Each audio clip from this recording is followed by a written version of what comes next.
नमस्कार दोस्तों। तो कैसे हैं आप सब। आज मैं दोस्तों यहाँ पे एक ख़ास वजह से आया हूँ। आज मैं कोई टॉपिक लेके नहीं आया हूँ जिसके ऊपर मैं आपको कोई डाउट्स क्लियर करूँगा।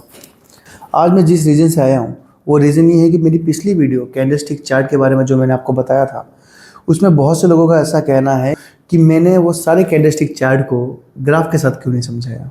तो चलिए शुरू करते हैं। मेरा नाम है आकाश और यहाँ पर मैं काम की बातें करता हूँ।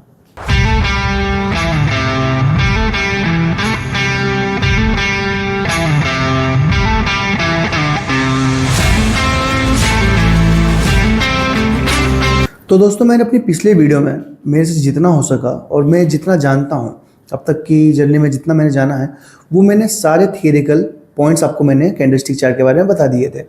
लेकिन कैंडलस्टिक चार्ट अलग चीज़ है और कैंडलस्टिक पैटर्न अलग चीज़ है। दोनों में ऐसे देखने जाए तो कोई भी डिफरेंस नहीं है, लेकिन अगर मैं मार्केट के नज़रिए से देखूँ तो इन दोनों में बहुत ज़्यादा डिफरेंस है। कैंडलस्टिक चार्ट में जिस चीज़ का सबसे ज़्यादा यूज़ होता है उस चीज़ के बारे में मैंने अभी तक आपको बताया ही नहीं। मैं आपको साफ शब्दों में बताता हूँ कि कैंडलस्टिक चार्ट में किस किस चीज़ का यूज़ सबसे ज़्यादा होता है। सबसे पहले ट्रेड लाइन, जो कि आपको खींचना आना चाहिए। दूसरा सपोर्ट और रेसिस्टेंस, ये दोनों आपको निकालना आना चाहिए। तीसरा, ये दोनों को देख के ही आप ट्रेंड को आइडेंटिफाई कर पाओगे। चौथा, आपको ईएमए का नहीं पता अभी कि ईएमए होता क्या है। पांचवा, आरएसआई के बारे में आपको नहीं पता कि आरएसआई क्या होता है। छठा, एमएसीडी के बारे में भी आपको नहीं पता कि एमएसीडी क्या होता है। और मैं सातवें की बात करूँ तो वो है इंडिकेटर्स। इंडिकेटर्स तो अगर देखने जाए तो तमाम इंडिकेटर्स है, ईएमए भी एक इंडिकेटर में ही काउंट होगा। तो आपको अगर मैं साफ साफ शब्दों में समझाऊं तो ऐसी बहुत सारी चीज़ें हैं दोस्तों जो अभी तक क्लियर नहीं हुई हैं, और मैं नहीं चाहता कि आधा अधूरी जानकारी आपको मैं देकर सीधा ट्रेड में कूदाने की कोशिश करूँ। मेरा पूरा विज़न यही है कि मैं आपको बेसिक्स आपका सबसे पहले क्लियर करूँ, जिसकी वजह से आपका एडवांस समय के साथ साथ सुधरता जाए। अगर आपके बेसिक्स क्लियर होते जाएंगे तो डेफिनेटली है कि आने वाले समय में जब आप ट्रेड करने के लायक बनोगे या फिर जब आप ट्रेड करोगे, आपका सबसे पहला जो ट्रेड पंच हो वो लॉस में ना हो। क्योंकि अगर आप कैंडल को समझोगे नहीं तो आप जानोगे कैसे कि कैंडल को आइडेंटिफाई कैसे किया जाता है। क्योंकि कैंडल को उस दिन मैंने आपको छोटी सी थियरी में समझा दिया था कि रेड होता है, ग्रीन होता है, या ऊपर का विक क्या होता है, बॉडी क्या होती है, ठीक है ना। ये सारी चीज़ों को मैंने आपको समझा दिया था। पर कैंडल में कौन कौन से कैंडल होते हैं, डोजी कैंडल है, शूटिंग स्टार है, वो बुल सिंगल्फिंग है कि बेयर सिंगल्फिंग है, कैंडल क्या बना, डोजी कैंडल बना रहा है, हैमर बना रहा है, शूटिंग स्टार बना रहा है। क्योंकि कैंडल्स में भी बहुत से प्रकार है। अगर मैं आपको समझाने बैठूंगा तो टॉपिक्स उसके सारे अलग अलग आएंगे, ठीक है।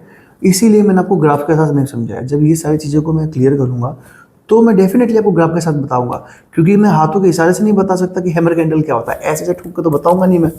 तो डेफिनेटली वो तो पक्की बात है कि मैं आपको इमेज के साथ ही बताऊंगा कि देखिए भैया, इसको हैमर कैंडल बोलते हैं, इसको पिन बार बोलते हैं, इसको डोजी बोलते हैं, ठीक है। यहाँ से वो बेयर सिंगल फिंग बना रहा है या फिर बुल सिंगल फिंग बना रहा है। ये सारे कॉन्सेप्ट को मैं क्लियर करूँगा आने वाली वीडियोज़ में।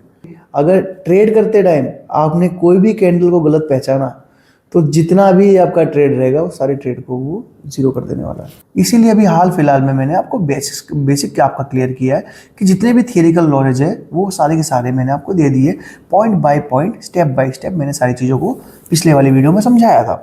बेसिक्स क्लियर होना इसलिए बहुत ज़रूरी है दोस्तों। इसीलिए मैं उस दिन ग्राफ के साथ आपको नहीं समझाया। आने वाले वीडियोज़ में मैं ज़रूर ग्राफ के साथ समझाऊँगा, लेकिन अगर उस चीज़ की ज़रूरत होगी तो। जब तक थियरिकल नॉलेज है तब तक मैं जितने भी थियरिकल नॉलेज है मैं सारे के सारे आपको बता रहा हूँ। जब ज़रूरत पड़ेगी चार्ट का तो मैं चार्ट के साथ भी बताऊँगा डेफिनेटली, और मैं पूरी कोशिश करूँगा कि आपको सारे टॉपिक्स क्लियर होते जाए, ठीक है। तो होप आपको यहाँ तक समझ आ गया होगा कि मैंने ग्राफ के साथ क्यों नहीं समझाया था।